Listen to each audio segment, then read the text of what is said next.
আসলাম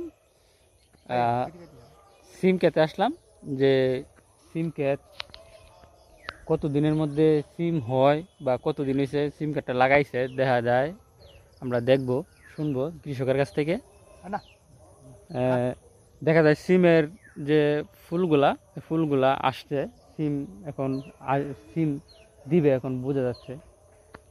সিম এখনো ধরে নাই কিন্তু সিমগুলা এখন ধরবে, মনে হচ্ছে যে সিমগুলা ধরবে। তা আমরা এই বিষয়ে যিনি মালিক, সিম ক্ষেতের মালিক, তার সাথে কিছু কথা বলব। সিম ক্ষেতে যে কৃষক ভাই দেখা যাচ্ছে ক্ষেতে বীজ দিচ্ছে, বীজ দিতেছে। এখন তার কাছে আমি শুনবো, আপনারাও শুনবেন যে কিভাবে সিম ক্ষেতটা এই পর্যন্ত বড় হইল। এটার কিছু বিস্তারিত কৃষক ভাইয়ের কাছ থেকে শুনবো। ভাই, আপনার এইটা কেমনে কি কেমনে লাগানো হয়েছে? এই সিম প্রথমে বাজার থেকে বেশি আনছি, আনার পরে আপনার ক্ষেত চাষ করছি 2টা। চাষ করার পরে টুক দিছি, টুক দেওয়ার পরে মাটির সার, তারপরে জৈব সার, লাল সার, এগুলা দিয়ে 15 দিন রাখলাম। রাখার পরে 15 দিন পরে আপনার সিমের বীজ লাগাইলাম। লাগানোর পরে 7-10 দিন পরে সিমের বীজগুলো উঠছে।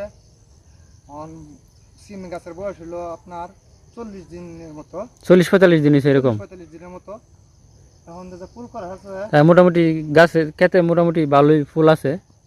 ফুল করা মাঝে মাঝে ধরছে, কলি ধরছে, আবার দেখা যায় কাল্লা কি করে, সিম হয় না বুঝি হ্যাঁ, আচ্ছা, এটা হইলে দেখা যাবে ইনশাল্লাহ। ক্ষেতের অবস্থা মোটামুটি ভালোই, কৃষকের বীজ দিতেছে। আর চারপাশে গ্রামীণ ধানের ক্ষেত, ধান পড়ে গেছে এদিকে। এটা কি বাতাসে পড়ছে ধান ক্ষেতটা? এটা বাতাসে পড়ছে। এটা কি ধান? এটা আইজং ধান। এটা আইজং না? এটা অন্য কোনো নামও হতে পারে, কিন্তু আমাদের এদিকে, আমাদের গ্রামে এটা আইজং করে ডাকে।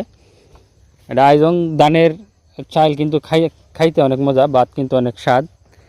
তো ওই ধানটা সবাই করে না, কারণ এটার ফলন কম হয়, এই জন্য।